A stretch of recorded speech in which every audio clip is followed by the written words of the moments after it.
Dan sejak dari awal pagi tadi kami telah membawakan perkembangan sambutan Aidilfitri rakyat Malaysia di negara ini, tetapi kita juga ingin melihat kepada bagaimana keadaan ataupun sambutan Hari Raya Aidilfitri oleh rakyat Malaysia yang berada di luar negara. Dan rakan setugas Hafizi Azaman dan Naila Huda ada mendapatkan perkembangannya bersama dengan Duta Malaysia di Jepun. Kita terus saja bersama dengan Hafizi Azaman dan juga Naila Huda. Silakan Hafizi. Okey, baiklah, terima kasih banyak Gigi dan juga Hakim. Kita masih lagi berkongsikan perayaan Aidilfitri. Sama-sama kita sambut ketika pandemik COVID-19 menjengah dunia dan juga negara ini. Tapi kita sambut dengan dalam norma yang baru. Betul tak, Naila? Ya, dan nak bercakap tentang norma baru ini, seperti biasa kita nak tahu bagaimana agaknya diaspora rakyat Malaysia kita yang menyambut Hari Raya Aidilfitri di luar negara. Untuk itu, kita akan temu bual bersama tuan yang terutama Duta Malaysia ke Jepun, Datuk Kennedy Jawan yang berada di sana untuk berkongsi sedikit situasi on the ground dan juga bagaimana agaknya sambutan Hari Raya Aidilfitri buat rakyat Malaysia di sana. Selamat pagi, Datuk. Selamat pagi, selamat Hari Raya Aidilfitri. Selamat hari Datuk.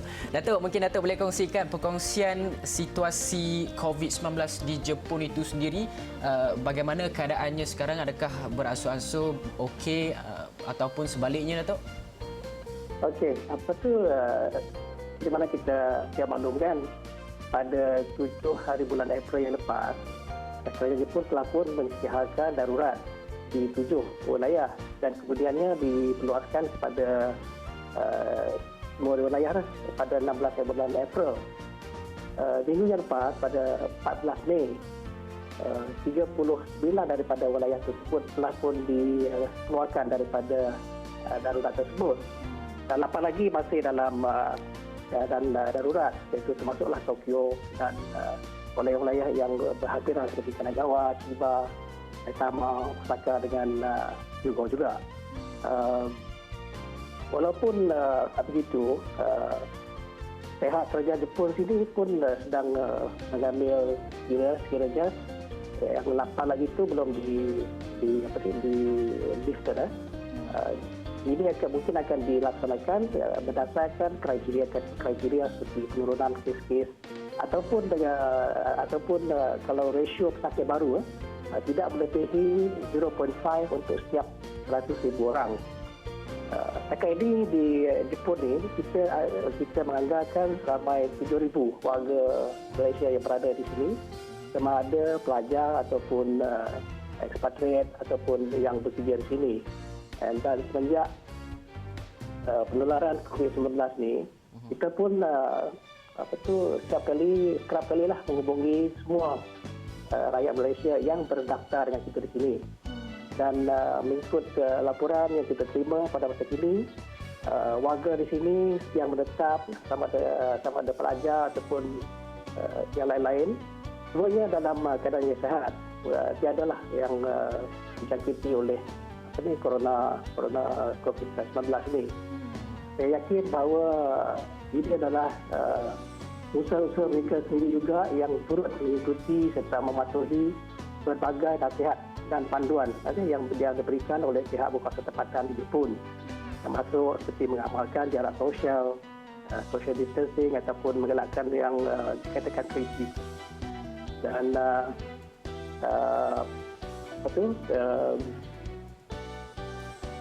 itulah keadaan sekarang di Jepun sini untuk rakyat Malaysia. Ya, Datuk boleh kongsikan sebelum ini ketika berada dalam perintah darurat itu bagaimana SOP peraturan yang ditetapkan? Adakah kedai dibenarkan buka atau tidak? Mungkin berapa lama operasi waktu yang dibenarkan bagi kedai-kedai dan sebagainya? Atau mungkin ada peraturan tertentu berhubung dengan pemakaian topeng muka? Boleh kongsikan apa perincian perintah darurat di sana? Di sini apa yang dipanggilkan oleh kerajaan itu sebagai emergency emergency. Dia adalah bukan satu undang-undang yang boleh dikuatkan. Dia adalah sebulan kepada rakyat mereka sendiri untuk mengikuti apa yang disiapkan oleh kerajaan Jepun. Kalau dikata social distancing, pakai topeng itu bergantung kepada rakyat dia sendiri. Dan juga untuk kedai-kedai itu juga terpulang kepada pengusaha itu sendiri.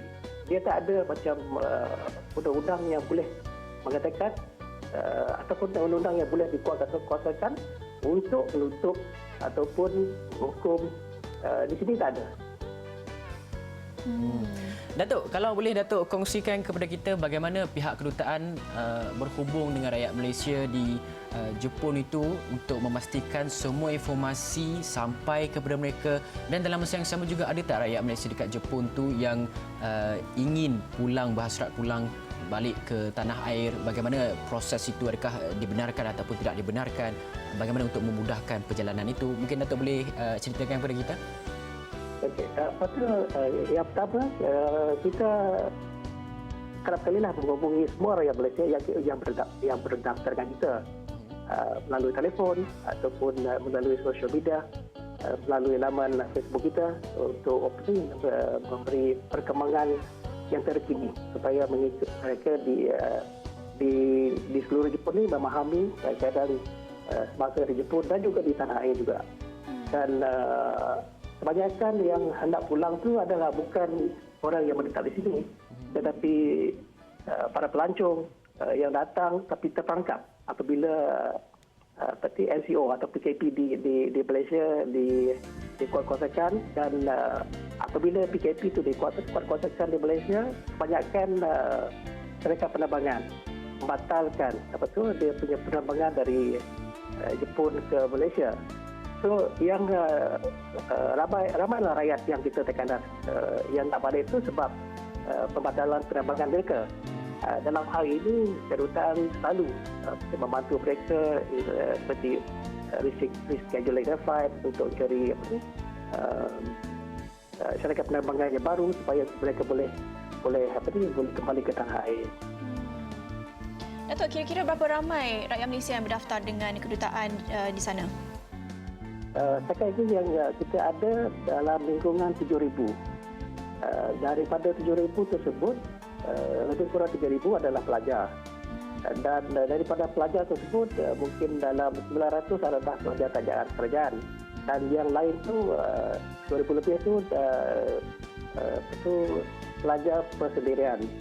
Dan yang lain tu yang balance tu adalah expatriate, orang kerja kat sini, ada yang berkahwin kat sini, dan itu yang sudah menjadi permanent resident di Jepun. Okey, Datuk, sempena dengan Hari Raya Aidilfitri ini, mungkin bagaimana keadaan Hari Raya Aidilfitri di Jepun itu yang disambut oleh rakyat Malaysia, tambah pula dengan COVID-19 ini, penjarakan sosial, normal-normal baru perlu kita develop, bangunkan, dan sama-sama kita semai dalam masyarakat itu sendiri bahawa normal baru ini akan menjadi penghubung ataupun keadaan di mana kebiasaan yang akan menjadi seterusnya yang perlu disambung-sambung, dan tidak perlu lagi kita memikirkan bagaimana untuk menjadikan COVID-19 ini dapat kita putuskanlah. Okey, dalam erti kata lain, boleh Datuk ceritakan bagaimana keadaan perayaan disambut di Jepun itu, Datuk? Pada tahun yang lepas, biasanya kita mengadakan hari terbuka di kedutaan lepas semayang kan, lepas semayang raya. Kita biasanya mengadakan hari terbuka. Semua pegawai dan keluarga juga jadi host untuk para jemputan kita. Jemputan kita ni adalah untuk semua warga Malaysia yang berada di Jepun yang berkesempatan untuk datang ke sini. Dan tambahan lagi juga, kita juga menjemput what we call Friends of Malaysia. Iaitu terdiri daripada pegawai tenaga Jepun, ahli tenaga Jepun, dan juga para ahli diplomat asing. Pada tahun lepas, kita anggarkan lebih kurang daripada 700 tetamu dijemput untuk menghadiri hari terbuka kita. Tapi untuk tahun ini, malangnya lah dengan keadaan semasa COVID-19 ni, di mana kita tahu lagi di Tokyo ni masih dalam state of emergency. So kita cadangkan mungkin tahun ini kita tidak akan mengadakan rumah terbuka. Tapi apa yang kita nasihatkan adalah semua warga rakyat Malaysia yang meraihkan perayaan tersebut untuk mengadakan hari buka rumah tertutup lah, seperti mana yang disarankan oleh pihak kita di tanah air juga. I think a few days ago ada berita katakan bahawa Malaysians also requested to mengadakan hari rumah tertutup lah. So kita pun begitu juga menasihatkan supaya mengelakkan all this the 3Cs, the close space, close contact dan sebagainya. Baik Datuk, kalau bercakap tentang aktiviti keagamaan, ibadah dan sebagainya, kalau kita lihat di Malaysia ada banyak SOP yang telah pun ditetapkan walaupun ada kelonggaran untuk sambutan Syawal diberikan pada hari raya pertama, mungkin boleh dibenarkan 20 orang pada satu masa untuk menziarah. Bagaimana agaknya SOP ataupun peraturan yang ditetapkan untuk aktiviti keagamaan di sana selain daripada sambutan Syawal buat rakyat Jepun sendiri, bagaimana mereka teruskan mengamalkan aktiviti keagamaan mereka? Kita kan kalau di kedutaan kita tidak ada ruang yang begitu luas. So kita cadangkan supaya mereka kalau nak bermayang tu dia kena adakanlah jarak-jarak yang sesuai supaya tidak begitu rapat. Dan juga di persekitaran Tokyo juga ada 2-3 masjid. Kalau ada orang ini nak pergi mayang pada hari tersebut. Itulah yang kita cadangkan supaya kita sentiasa mengamalkan nasihat-nasihat seperti yang disarankan oleh pihak tempatan. Memandangkan bahawa kalau di sini masih lagi di bawah state. Ya. Datuk, mungkin akhir sekali apa ucapan Datuk kepada satunya kepada rakyat Malaysia di Jepun dan yang keduanya adalah kepada rakyat Malaysia yang berada di tanah air ini dan khusus kepada keluarga Datuk sendiri, sahabat handai Datuk yang berada di sini? Yang pertama saya nak menyampaikanlah untuk semua rakyat Malaysia di Jepun ini, saya ingin mengucapkan kepada semua yang beragama Islam tu, semua yang menyambut hari raya tu, di mana juga mereka berada untuk mengamalkan nasihat-nasihat yang telah dikeluarkan oleh pihak tempatan. Berayalah dengan with moderation. Dan kepada semua yang di tanah air, kita dari Tokyo ni ucapkan selamat menyambut Hari Raya Aidilfitri.